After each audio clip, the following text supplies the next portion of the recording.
స్వీపర్కు 2 లక్షల జీతం. స్వీపర్ కట ఎట్లొచ్చింది 2 లక్షల జీతం? పని చేయకున్నా సంతకం పెడితే చాలు. 46 కోట్ల జీఎస్టీ కుంభకోణంలో వింత. ఈ బైక్ పేరుతో 7 బోగస్ కంపెనీలు పెట్టిరట.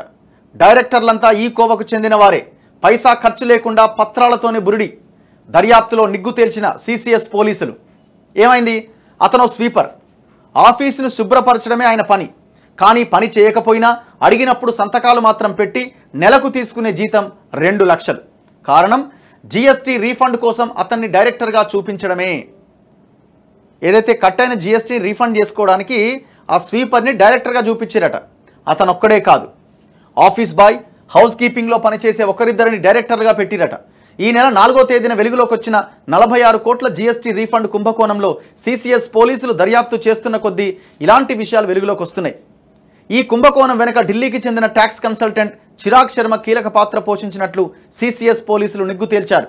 ఎలక్ట్రిక్ బైక్ల తయారీ కంపెనీలకు ప్రభుత్వం జీఎస్టీలో 13% రాయితీ ఇస్తుండడంతో ఏంటి, ఎలక్ట్రిక్ బైక్ల తయారీ కంపెనీలకి కేంద్రం ఏం చేస్తుందంటే జీఎస్టీలో 13% రాయితీ ఇస్తుంది. సో తాను కన్సల్టెంట్గా, ఒకసారి వార్త చూద్దాం.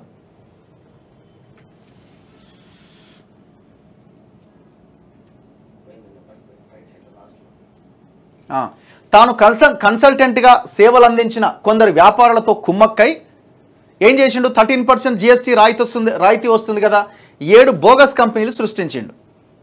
ఢిల్లీ నుంచి ఎలక్ట్రిక్ వాహనాల తయారీకి అవసరమైన ముడి సరుకులు కొనుగోలు చేసినట్లు ఇన్వాయిస్లు అక్కడి నుంచి రవాణా చేసినట్లుగా ఈ వేబిల్ 1, 2లను సృష్టించి జీఎస్టీ అధికారులను మేనేజ్ చేసుకొని రీఫండ్ పేరుతో 46 కోట్లు కొల్లగొట్టినట్లు సాంకేతిక ఆధారాలు సేకరించారు. అంటే మొత్తం బోగసే.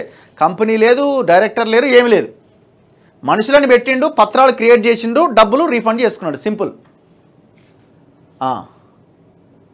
జీఎస్టీ అధికారులు అండదండలు ఉండడంతో ఒక్క పైసా కూడా ఖర్చు చేయకుండా 46 కోట్లను రీఫండ్గా పొందిండు.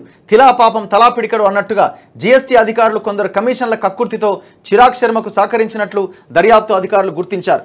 ఇందుకోసం జీఎస్టీ అధికారులు లక్షల్లో లంచం తీసుకున్నట్టుగా అనుమానిస్తున్నారు. ఎక్కడా క్షేత్రస్థాయిలో కంపెనీలను, తయారీ యూనిట్లను తనిఖీ చేయకుండా ఆన్లైన్లోనే పని చక్కబెట్టిన అధికారులు కూడా అందినంత దండుకున్నారు. ఎవరెవరి నిందితులు అంటే చిరాగ్ శర్మ కీలక సూత్రధారిగా ఉన్న జీఎస్టీ రీఫండ్ కుంభకోణంలో మరో 7 నిందితులు ఉన్నారు. వారిలో వేమారెడ్డి రాజా రమేష్ రెడ్డి, వినర్త్ ఆటోమొబైల్స్ అట 23.79 కోట్లు, Neeraj Shukla Yuko electric bike 8 కోట్ల 47 లక్షలు, Inder Kumar Krax electric bike 63 కోట్ల 6 లక్షలు, 63 లక్షల 6 వేలు, Giridhar Reddy, Vineel Chowdary Gromor electric vehicles 2 కోట్ల 87 లక్షలు. వీరిద్దరూ ఎపెక్స్ ఎలక్ట్రిక్ బైక్ల పేరిట 3 కోట్ల 9 లక్షలు. సుప్రియా పాండే, సుప్రియా ఎలక్ట్రిక్స్ 2 కోట్ల 2 లక్షలు. గౌరవ్ మ్యాగ్నమ్ ఎలక్ట్రిక్ బైక్ 4 కోట్ల 96 లక్షలు కొల్లగొట్టినట్లు సిసిఎస్ పోలీసులు నిర్ధారించారు. పోలీసులు వీరిని ఇప్పటికే అరెస్ట్ చేశారు. ఇప్పుడు మీరు ఇవన్నీ ఎలక్ట్రిక్ బైక్ షోరూమ్స్ నేమ్స్ చూడండి, మీరు చాలా చోట్ల కనిపిస్తూ ఉంటాయి. ఇవన్నీ పెద్ద స్కామ్ అనమాట. అంటే రూపాయి పెట్టకుండా 46 కోట్లు డబ్బులు తీసుకోగలిగిండు. ఎంత పెద్ద స్కామ్ చూడండి.